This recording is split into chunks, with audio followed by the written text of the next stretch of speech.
Om Sadashiva Samarambam Shankaracharya Madhyamam Asmadacharya Paryantam Vande Guru Param Param Ishvaro Guratmeti Murti Veda Vibhagine Vyom Abda Vyapta Dehaya Dakshinamurtaye Namaha Sava Vedanta Siddhanta Gocharam Tamagocharam Govindam Paramanandam Satguru Pranatoshmaham Om Shanti Shanti Shanti Om. Namastê, bem-vindo a todos. Nós estamos reiniciando o Gita, né? A continuação da aula de ontem. Nós estamos no capítulo 7, entrando no verso 6, né? No qual Krishna começa a falar sobre a natureza de Ishvara, a natureza do Criador, sempre lembrando, o Lord está apresentando os ensinamentos um pouco mais preliminares, né? No qual Ishvara, Jiva, Jagata, né, são apresentados como uma realidade aparente, né? E para os estudantes júniores, naturalmente, não é muito enfatizado o que seja uma realidade aparente, né? O conceito de mithya, aquilo que existe, mas somente como uma aparição e uma experiência, né? E nos oferece valor utilitário esse mundo, né? E o valor mais valioso, né? É a possibilidade de investigar e descobrir a real natureza de todo este universo aparente, né? A real natureza, nós sabemos, é eu, Brahman, eu, a consciência, tudo ocorre dentro do âmbito de mim, né? Mas aqui nós estamos falando sobre a natureza de Deus, e o Swami Ji e o Krishna Guru apresentou o fato de que existem duas naturezas, uma é Paraprakriti e a outra é Aparaprakriti, né? Uma é simplesmente o substrato, né, absoluto de toda esta ordem aparente, e o outro é a manifestação deste universo aparente, né? E aí o Krishna começa a desenvolver os versos que, né, estão tentando explicar o modo qual este universo aparente é criado, né? Então existe um criador. Nós vimos aqui de novo que o próprio Krishna, neste estágio dos ensinamentos, ele apresenta Ishvara como a causa inteligente, a causa material, né?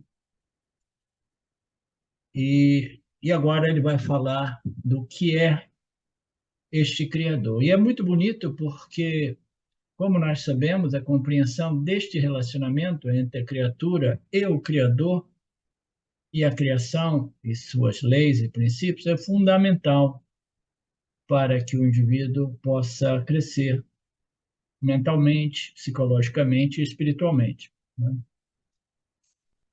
Então, nós partimos sempre de um estágio mais rudimentar neste relacionamento com Deus. Eu imagino que Deus seja o quê?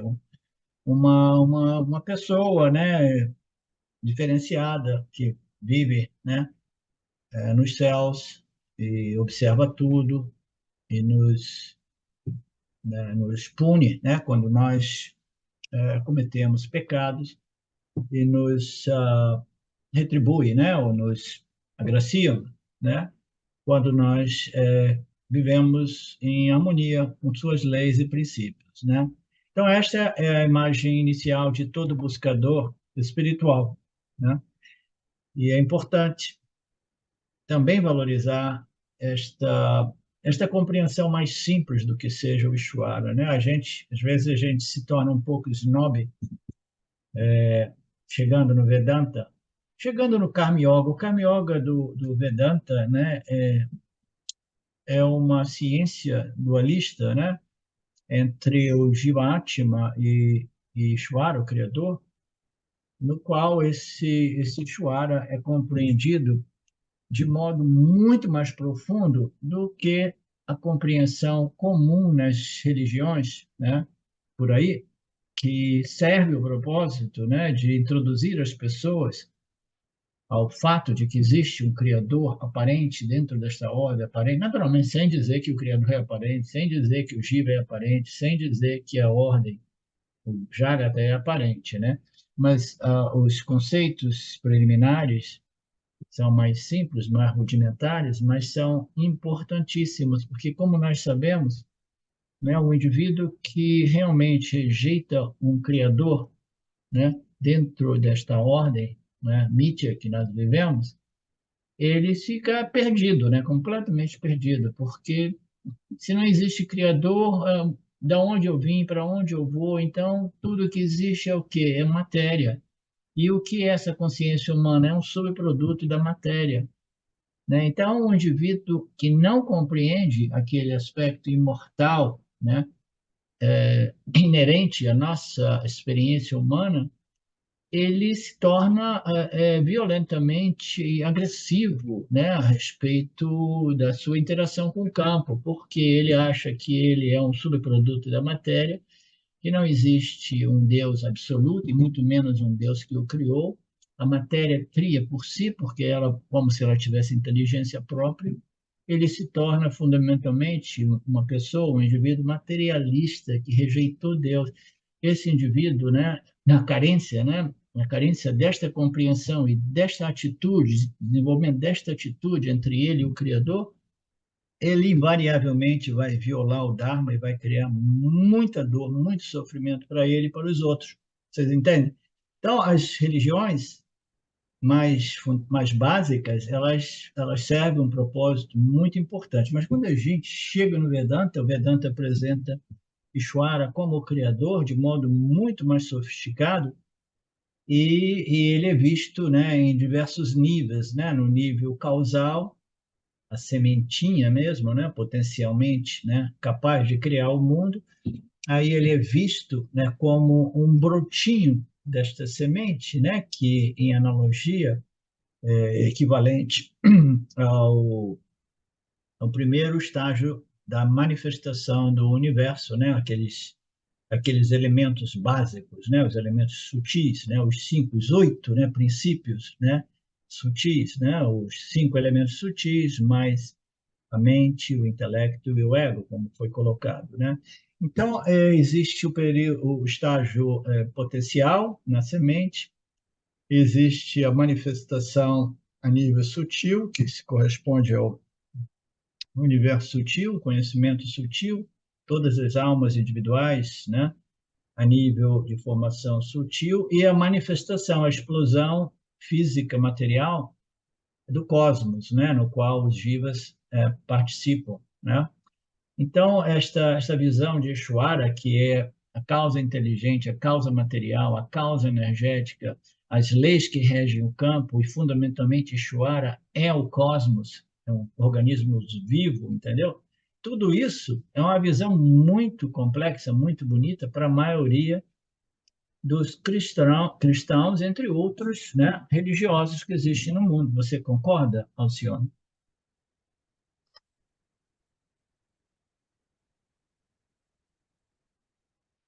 Então, nós estamos lidando com uma religião na qual o Ishvara já não é mais visto como uma divindade única, né? Um Shiva, né? Um Krishna, quem quer que seja, né? A minha preferência, né? Não é um nome, uma forma. Eu começo a ver Ishvara em tudo, né? A nível do mais invisível do invisível, a inteligência, conhecimento supremo que está ali, né, vivificando e regendo, né, e administrando tudo, né, de forma precisa. Eu vejo também manifesto fisicamente como o universo físico material também, né? A gente vê Ishvara em tudo. Esta é a beleza da religião védica, né? Que é apresentada pelo Vedanta no Bhagavad Gita, que envolve uma atitude de reverência devocional, né, em relação ao Criador, porque nós valorizamos a oportunidade, então, tudo aquilo que a gente valoriza a gente tem uma certa apreciação, né? E quando a gente compreende realmente, né, este Criador, quando a gente compreende alguma coisa, a nossa atitude a respeito desta coisa, né, fica mais acentuada, né? Agora, não, agora eu compreendi realmente, agora que eu sei quem é Alcione, eu tenho uma atitude positiva a respeito da Alcione, né? Um ano atrás eu não sabia, eu não tinha nenhuma atitude a respeito da Alcione, né? Agora, quando ela participa do Vedanta, eu sei que isso diz alguma coisa a respeito dela, então eu tenho uma atitude mais positiva, digamos assim. Antes eu não tinha atitude nenhuma. Então nós temos que compreender o conhecimento de Mitya, né? O conhecimento de Ishvara, tudo isso que nós estamos vendo no capítulo 7, de modo que a gente possa desenvolver uma atitude muito positiva de reverência, de dedicação, de gratidão, né? Pela oportunidade, né? Então, todos esses são os aspectos de Ishvara que nós estaremos vendo aqui, mas sempre sabendo que tudo isso, mais cedo ou mais tarde, precisa ser revisto e retirado, no sentido de que não é a verdade absoluta. Não é a verdade absoluta, mas ainda assim é uma verdade relativa que nos leva à verdade absoluta. Mas o Gita, a beleza do Gita é que ele apresenta ambos, né, simultaneamente, né? Karma Yoga, Dharma Yoga e Jnana Yoga. Aqui e ali ele mistura os dois. Às vezes Krishna aparece falando do Karma Yoga, às vezes ele começa falando sobre o Dharma, e às vezes ele começa a falar, né, da não dualidade, na única realidade. Você, ninguém vai morrer nessa batalha, né? Porque o fogo não queima, né? As flechas não furam, você é o mais sutil do sutil. Então ele apresenta os ensinamentos em todos os níveis numa escritura única, por isso que é considerado um summary, né? Uma síntese. O Bhagavad Gita é uma síntese de todos os Vedas, né? Os Vedas inteiros. Só não tem o aspecto ritualístico dentro do, do Bhagavad Gita, né? Então, isso para contextualizar um pouco,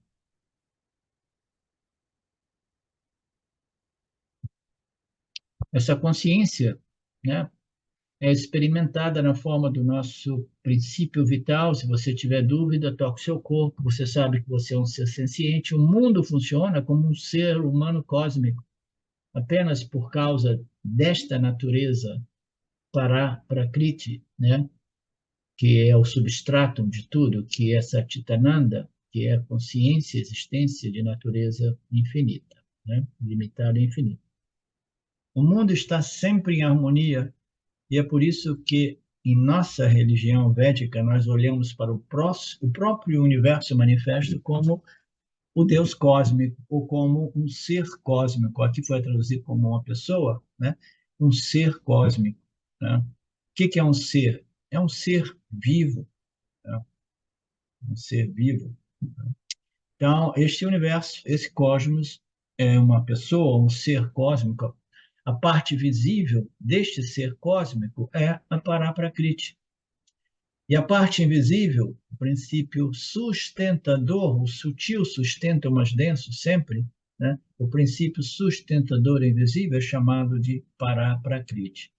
E a própria criação é chamada de o ser cósmico ou a pessoa cósmica, ou a ser, a entidade cósmica é o mais apropriado. É por isso que temos Purusha Shuktam, que significa pessoa cósmica, traduzido para o tamil, etc, etc. Peruma, o grande Deus, isso é Bhagwan, então, pelo qual este universo é sustentado. Isso nos leva ao verso 6, que vai continuar sempre falando deste Bhagwan, deste Criador, deste Ishvara, né? E da importância de nós o compreendermos, de modo que nós possamos desenvolver atitudes positivas a respeito desta oportunidade que nós temos, né? Estarmos vivos, né? Encarnados num corpo humano, com intelecto com potencial de compreender aquilo que resolve o samsara e resolve o ir e vir de novos nascimentos, né? Certifique-se de que todas as coisas e todos os seres têm esses dois prakritis, o verso 6, como sua causa material. Portanto, eu sou a fonte, bem como o fundamento da dissolução. Então, aqui o Lord Krishna está dizendo que tenha convicção, né? Medite, contemple, né? Até que você tenha a convicção de que todas as coisas inertes e todos os seres sencientes, eles têm esses dois princípios operando sempre, né? Denominado aqui de Pará e Apará Prakriti. Este Pará Prakriti é a causa material, tá? Portanto, eu sou a fonte.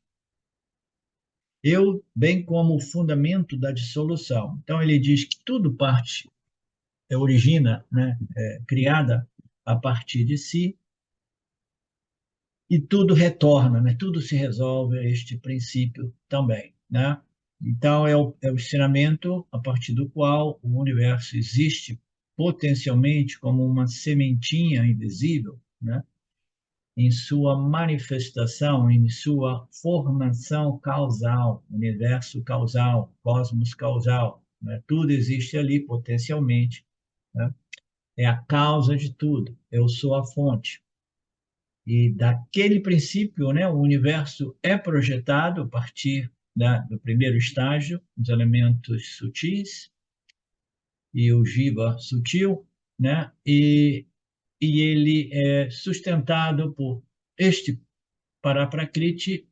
E no final das contas, depois de ter se manifestado fisicamente, tangencialmente, ele se dissolve, né, de volta, e se resolve novamente em quê? Resolve novamente em Brahman, se resolve novamente no corpo macrocósmico causal, ou em outras palavras, tudo é resolvido de volta em Maya, que é o Prakriti original, no qual tudo isso existe, seja não manifesto, seja manifesto a nível sutil ou manifesto a nível físico-material, ok? Então, o que é Maya? Maya nada mais é do que o corpo, o universo, o cosmos macrocósmico em sua formação causal, tá? Este é o Paraprakriti, tá? E o Aparaprakriti é o que vem a partir de tudo isso, se manifesta a nível sutil e se manifesta a nível físico, tá? Ele vai elaborar mais sobre tudo isso. Neste verso, Krishna fala sobre a conversão do estágio intermediário no cosmos físico, tangível, material que nós experimentamos. Anteriormente, ele estava falando sobre o estágio intermediário, que consiste em Paraprakriti, e o Aparaprakriti, que é manifesto como os princípios, octuple princípios, né, que nós vimos. Este é equivalente ao estágio vegetal, por assim dizer, né? Como se no início existisse somente o reino vegetal, digamos assim. Tá? E agora Krishna diz que deste reino vegetal, uma enorme árvore, a árvore cósmica, a árvore do samsara, se desenvolve, constituindo os elementos grosseiros e também os elementais. Os elementos grosseiros significam o quê? Espaço são os 5 elementos, como nós sabemos, e os elementais significa outras divisões e recombinações que irão produzir muitos elementos, entre eles físicos, químicos, elementos, tá? Que são formados a partir da divisão e recombinação dos elementos primários. Qual é o exemplo para um elemental?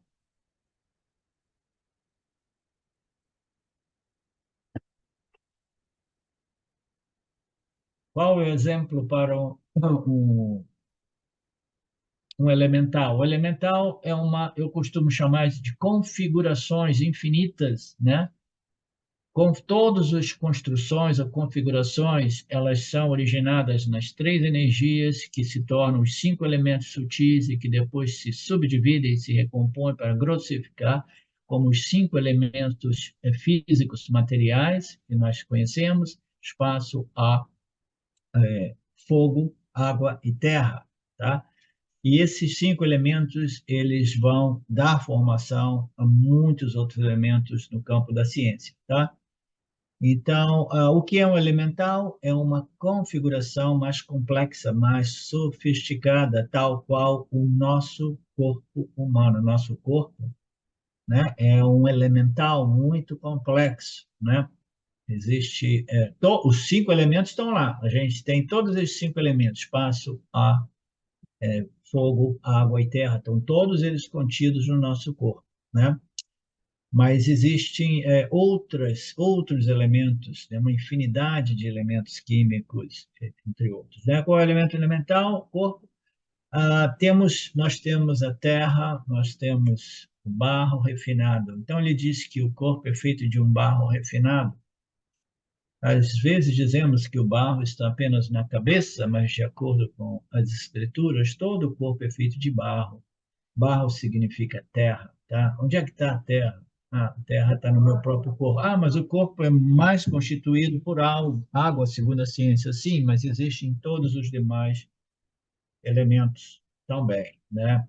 Isso me lembra o Ramana Maharishi, quando ele estava com aquele câncer, né? E já, né, era um tumor que se desenvolveu no braço dele. E aí chamaram os médicos ayurvedas e eles fizeram uma mistura de ervas com barro, né? E começaram a aplicar aquilo no tumor dele. E vocês lembram o que ele disse, né? Olha esses caras, eles não entendem nada, estão colocando barro em cima de barro, né? Barro em cima de barro. Ele sabia que o barro era parte constituinte do seu corpo físico.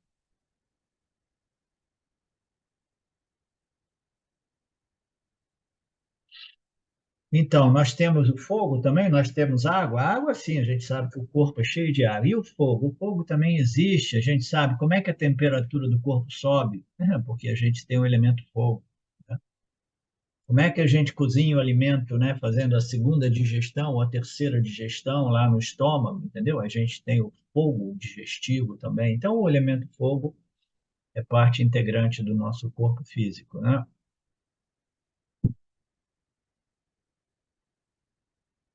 O fogo está lá sempre, a água está lá sempre, o ar está lá sempre. O espaço a gente nem precisa dizer, né? Porque o espaço é aquilo que contém todos os outros 4 elementos que constituem o corpo, né? Então, tudo isso é muito bonito. Essa ciência de Mitya é uma coisa maravilhosa. No final das contas, a gente precisa negar tudo isso, mas a gente tem que ter uma compreensão clara, tá? Que, do ponto de vista do absoluto, tudo isso é como uma miragem, mas a gente precisa compreender essa miragem, viver dentro do âmbito dessa miragem, compreendendo, né, tendo uma atitude positiva a respeito dessa miragem, para desenvolver uma certa atitude e as purificações derivadas dessas atitudes positivas que nos permite compreender a realidade absoluta, tá? E sem jamais menosprezar os ensinamentos iniciais e intermediários. Do mesmo modo que amanhã a gente encontra um professor que foi o nosso professor da pré-escola ou do primeiro grau, a gente não falta de respeito com o nosso professor. A gente olha para ele com muito respeito, né? Por quê? Porque ele me introduziu nos campos, né, do conhecimento, né? Foi na pré-escola, etc, etc, né? Então, nós temos que compreender esses ensinamentos, principalmente para aqueles de vocês que passaram pelo Mandukya Karika, né? O corpo é um elemental muito complexo. Em sânscrito, um elemental é chamado de Budikam, o elemento Bhutan. Os elementos primários é Bhutan, e um corpo é uma constituição de elementos que se desdobram a partir dos elementos primários, né? Então, isso são mais termos técnicos, com expressões sânscritas. O micro-organismo, tudo isso, né, está lá constituindo o corpo humano. O corpo humano é muito mais complexo, são organismos muito mais complexos e evoluídos. Então, aqui significa o quê? Uma mistura. Mas a fonte é sempre aquela. a Paraprakriti e os elementos primários sutis, né? Então, a mistura Pará e Apará, apenas a mistura é a fonte da criação. Então, o que produz essa criação?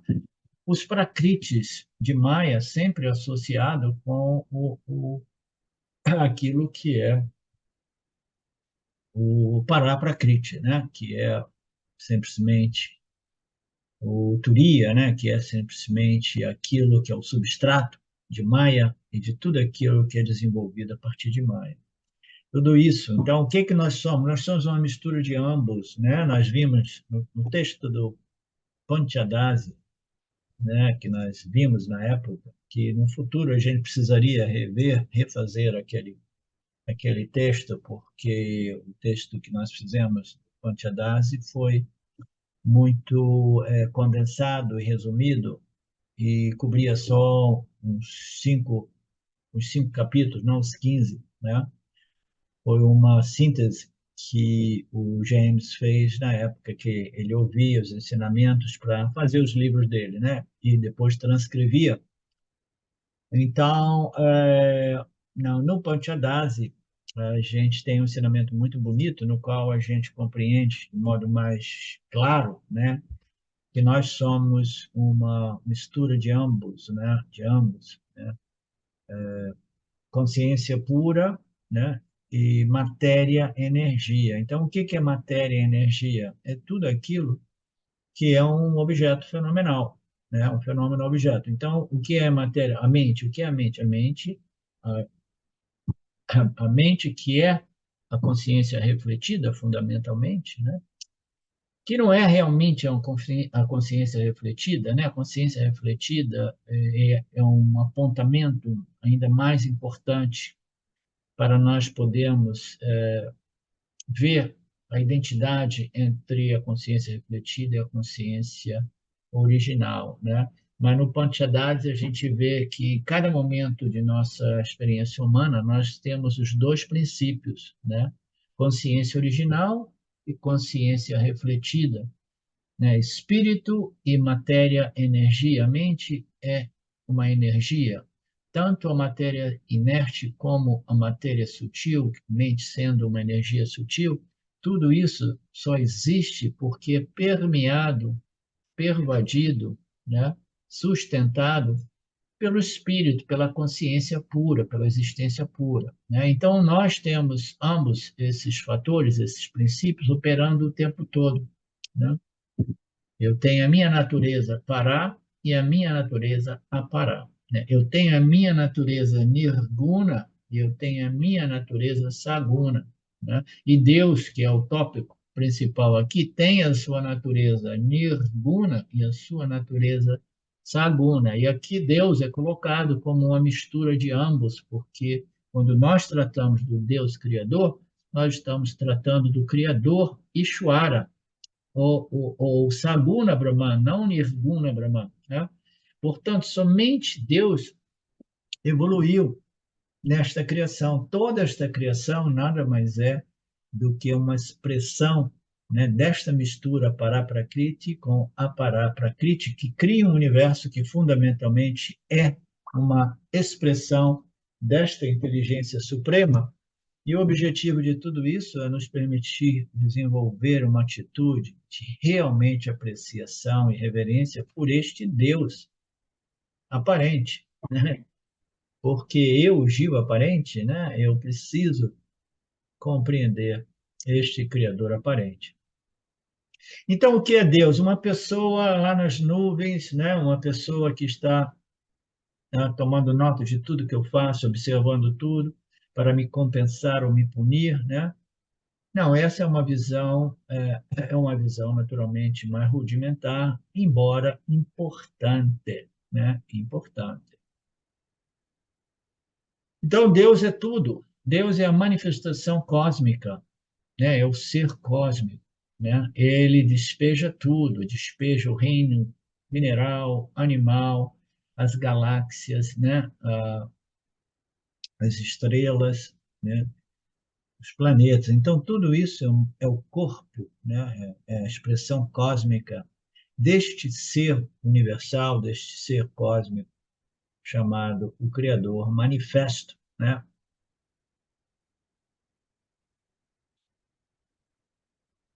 Então, o objetivo é nós compreendermos que este Deus não é simplesmente uma projeção da minha própria imagem, como se fosse um super jiva. Não, esse Deus é alguma coisa além da compreensão humana, mas ainda assim, as nossas escrituras vedânticas nos dão, né, diversos elementos que nos permitam, né, desenvolver essa visão, essa compreensão deste ser vivo autoconsciente, né, constituído de inteligência absoluta, né, de tal modo que ele seja autoconsciente e consciente, né, conhecimento de tudo, omnisciente de tudo, né? Então, no estágio inicial, nós podemos até mesmo apreciar um Deus mais rudimentar. As escrituras apresentam Deus em três níveis. Um nível inicial é como um super jiva, uma super pessoa, né? E depois ele vai apresentar a nível de Karma Yoga, ele vai apresentar Deus como inteligência suprema, né? Que se manifesta como o inteiro cosmos, né? E no terceiro nível, né? Ele apresenta Deus como o quê? Nirguna Brahmana, consciência sem atributos, sem propriedade, sem capacidade de fazer ou de produzir nada. Esse Deus não produz nada. Esta é a verdade absoluta, mas é o mais sutil do sutil e a verdade mais abstrata que existe. Deus, como verdade abstrata, muito poucas pessoas irão apreciar. Portanto, é natural que nós não apresentemos esta visão de Deus no início, né? Isso é uma coisa que todos nós precisamos compreender e parar de falar de Deus de um modo que as pessoas não compreenderão, tá?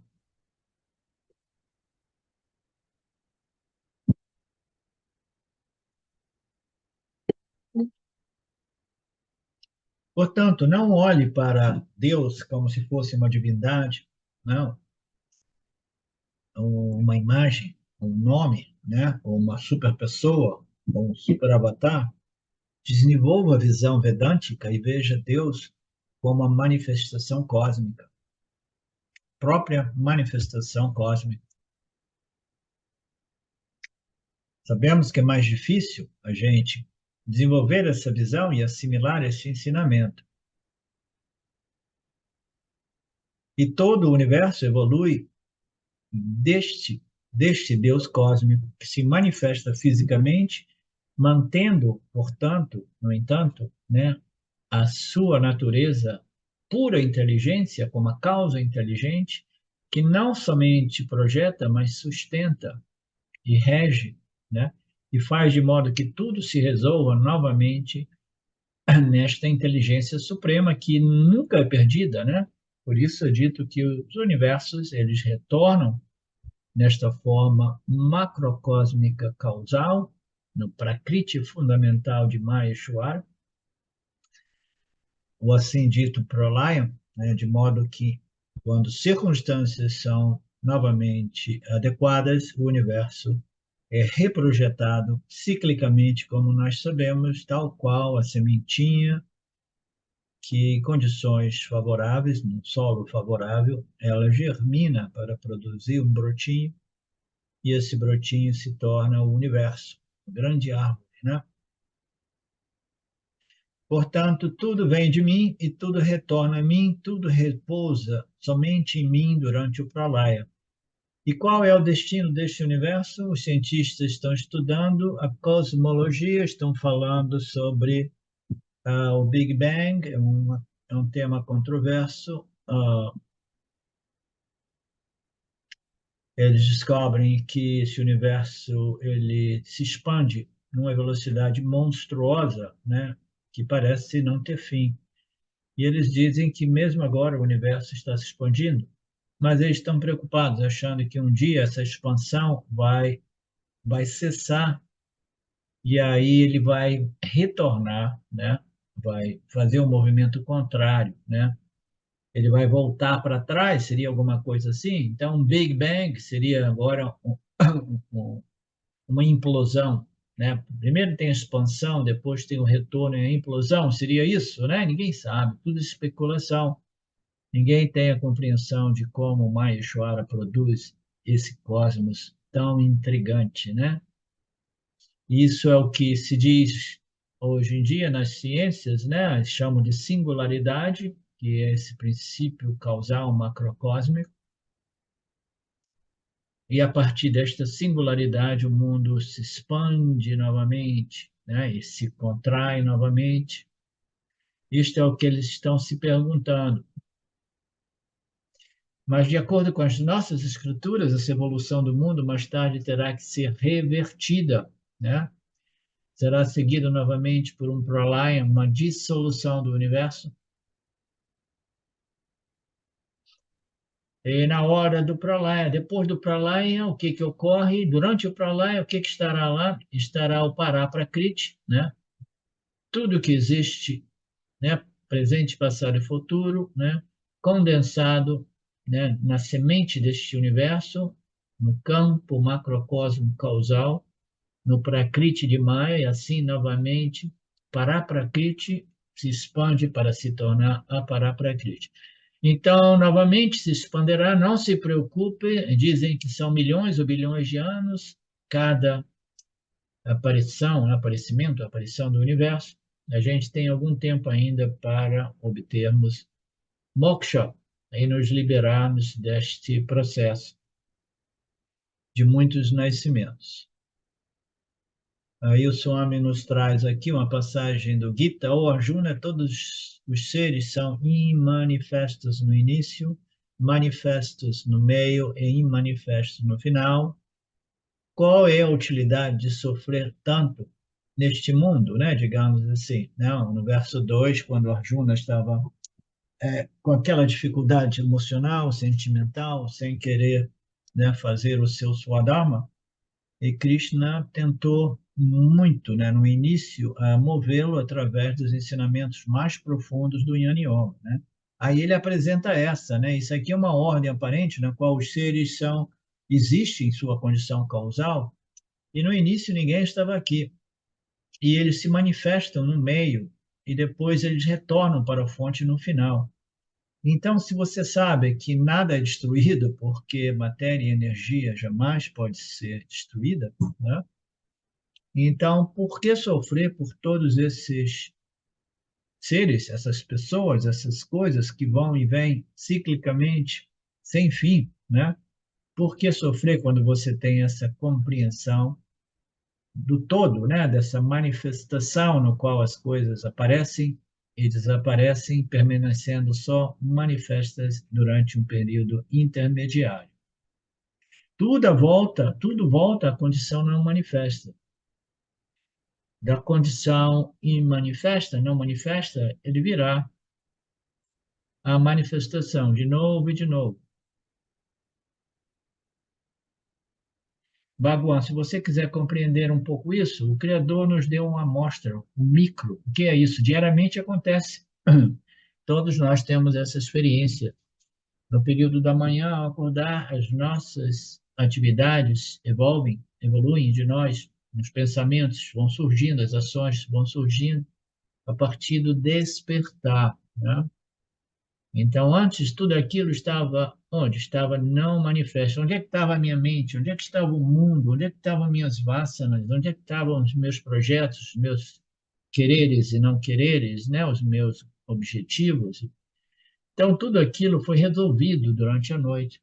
Resolvido aonde? No macrocosmo causal, né? Então, eu estava lá, né? Tudo foi resolvido em Ishvara, e durante a noite tudo se recolhe, né? Mas quando eu acordo, tudo retorna. Então, tudo isso existe num período intermediário, na manhã seguinte, né? Na noite, novamente, tudo se recolhe. Toda a criação é um processo cíclico, aquilo que a gente diz sempre, né? Toda a criação é um processo cíclico.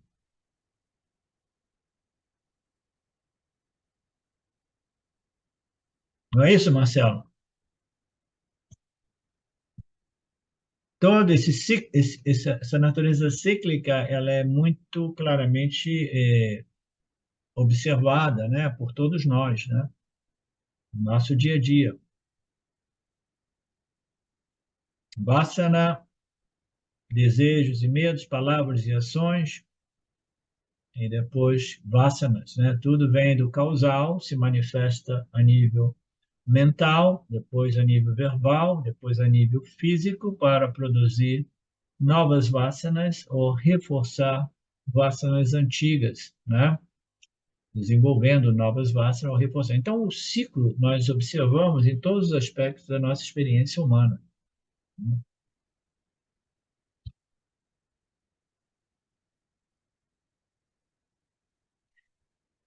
A mente humana gostaria de saber como tudo foi iniciado. Quando falamos de ciclo, entenda que não é um, uma, uma criação linear, não é uma linha, né? Se tudo isso fosse um fenômeno linear, né, nós podemos falar de quê? De um começo e um fim. Né? Vedanta é uma coisa tão brilhante, os Upanishads são uma coisa tão incrivelmente brilhante, né? Todo esse problema da criação, onde é que está o início dessa criação, onde é que vai estar o fim, é resolvido através da compreensão dos três estados, né? O causal, o sutil e o grosso, grosseiro, né? O físico, né?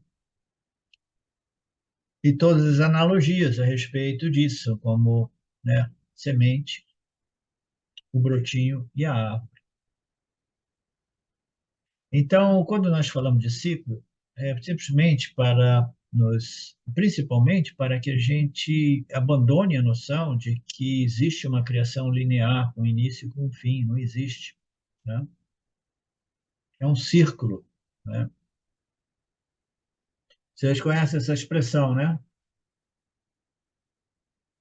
Eu lembro, muitos anos atrás, eu li no livro de Vedanta, eu ouvi alguma parte que isso aqui tem um simbolismo muito importante presente, né? Que é o círculo, né? Os três universos, que é um círculo, tá? Então é Om, né? E os três corpos, ou os três corpos do Jiva e os três corpos macrocósmicos, né? O causal, o sutil. Então, os três corpos e Brahman, né? Consciência inteira, completa, né? Que é um círculo fechado, né?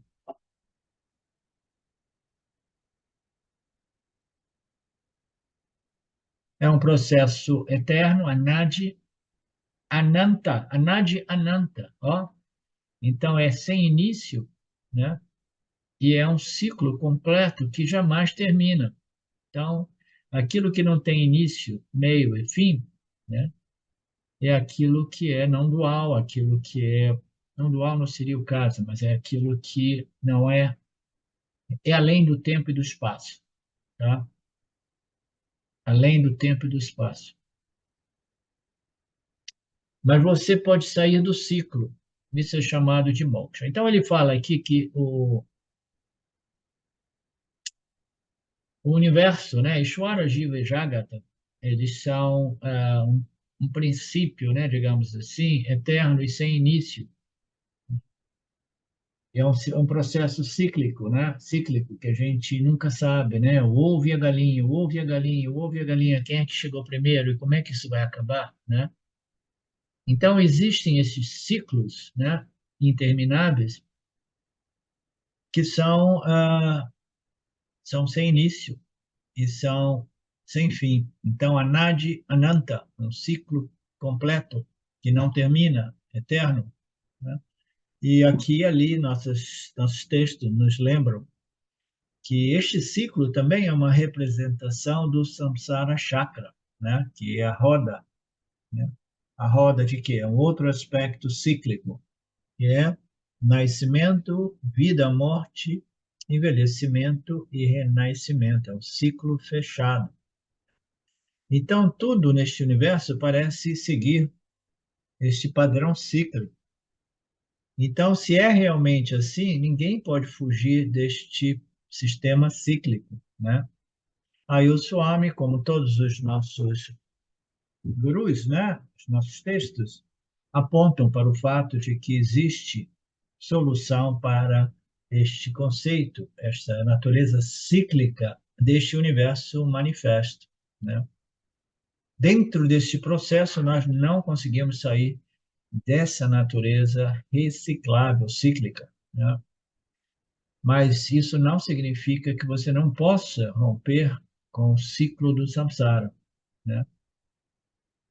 E isso é possível através do autoconhecimento que nos liberta. Moksha, você entrou em um carrossel e você não precisa ficar preso no carrossel eternamente.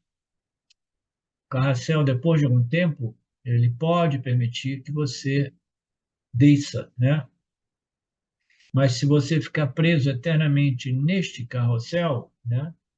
Aí você já não está se divertindo, você se tornou um escravo e um prisioneiro, né? De uma máquina torturante, né? Você está lá pedindo para alguém desligar o carrossel. Você precisa aprender a pular fora deste samsara chakra, né? Pular fora deste carrossel, pular fora disso, desta mecanicidade cíclica, desta ordem aparente, é o que é chamado de moksha. Portanto, Krishna nos diz: eu sou a fonte, a origem e a resolução, e tudo se resolve em mim. Eu sou o cemitério desta criação. Isso aqui é legal também.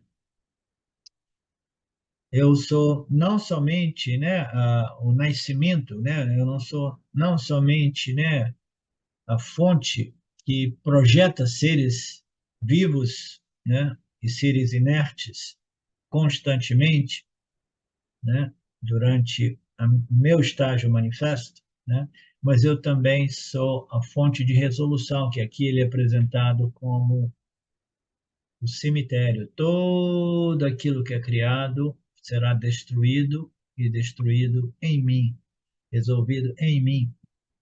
E eu não desperdiço nada. Eu pego tudo, consumo tudo e a partir daquilo que eu consumo, eu recrio, porque entre as leis físicas criadas por mim existe aquela da conservação da matéria e da energia, no qual nada realmente se perde. Do mesmo modo que o Jiva Atma, com a ajuda dos meus Shaktis, do Nidra Shakti, ele projeta o universo onírico dos sonhos, né?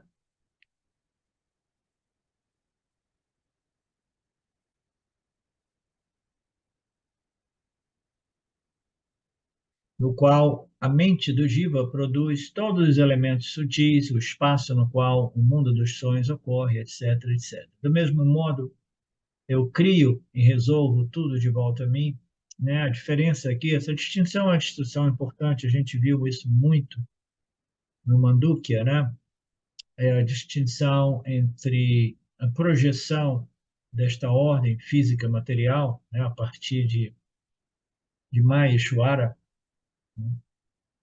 Em analogia, fazendo um paralelo com a projeção do universo dos sonhos, né? Que ocorre claramente, obviamente, a partir da mente individual do Jiva, né? Então, existe uma capacidade, né, embutida na nossa construção de projetar experiências sutis, universos sutis, locas sutis, seja a nível individual como a nível coletivo, porque essas locas, elas são mantidas, né, dentro do âmbito, né, coletivo sutil por diversas mentes sutis que vão, né, criando, projetando e mantendo essas locas sutis.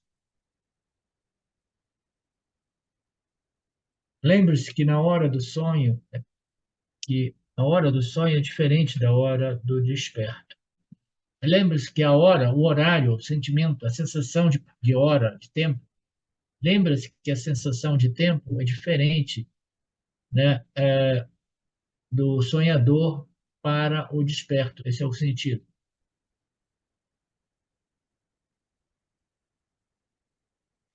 Então, é dito que em alguns minutos, ou um minuto e meio, você sonha algo que levaria meses e anos no estado do desperto. O sonho dura uma hora, um minuto e meio, mas mesmo assim você passa por experiências que levariam muitos anos, né? É um movimento rápido dos olhos durante o sonho que indica que você está realmente vivendo naquela ordem de realidade. O movimento rápido dos olhos, que é REM, né? Rapid Eyes Movement, Rapid Eye Movement, né? Movimento rápido dos olhos. Nessa hora, as projeções do sonho vêm. Você pode ter uma vida inteira com filhos e netos em um minuto e meio.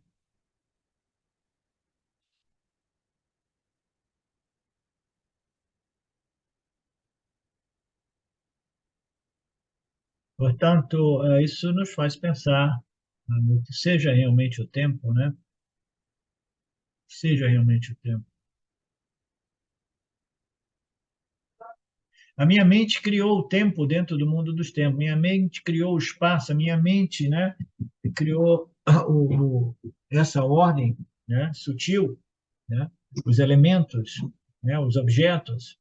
Mas quando eu acordo, o que que ocorre, né? O acordado, ele devora, ele engole tudo de volta dentro dele mesmo. Então, em analogia, né, o desperto, né, ele é devorado todo dia de noite quando ele deixa de existir e ele entra no estado de sono profundo, no qual tudo se resolve no macrocosmo causal.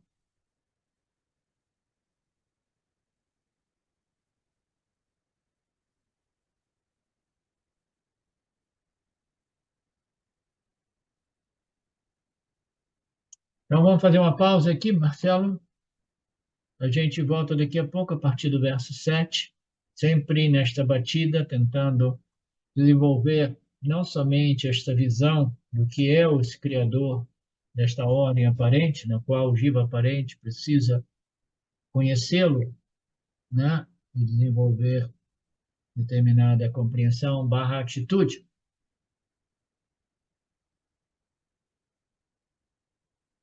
Om Purnamada Purnamidam Purnamudachyate Purnasya Purnamadaya Purnamevavashishate Om Shanti Shanti Shanti Om Namastê.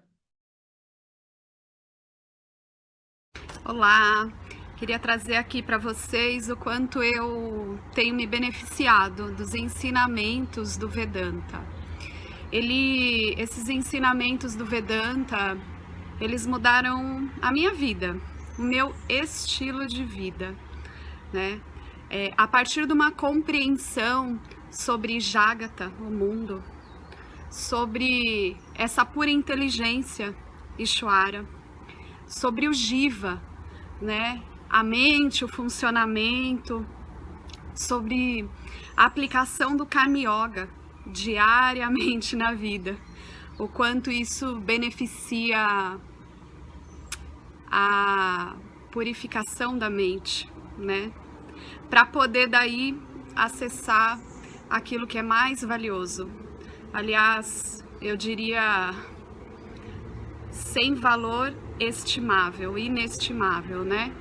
Uma riqueza profunda, que é a compreensão sobre os ensinamentos de Satya, a consciência, a existência ilimitada que sou. Bom, eu sou uma aluna de Vedanta, desse grupo Vedanta Brasil,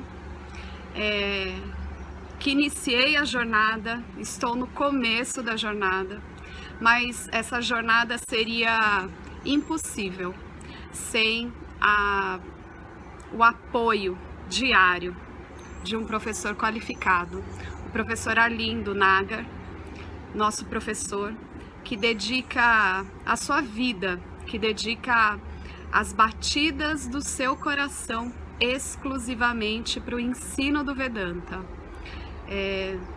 Ele gosta de usar a frase, o coração que se doa recebe. Então ele é esse coração que doa. E aí a minha pergunta e o meu convite é: e você? Tem se beneficiado também dos ensinamentos, da compreensão, da clareza desses ensinamentos que são trazidos para nós? Sim? Se sim, o coração que doa recebe. Então o convite é: se você se beneficia, você pode também fazer uma doação.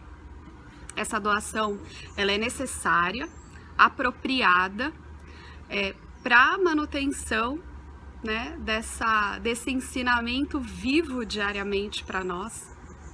E é um convite para que a gente possa nutrir esse grupo com o dar e o receber. E se você se beneficia, tenho certeza, qualquer valor mensal é suficiente. É o valor que o seu coração sentir, mas é um valor apropriado.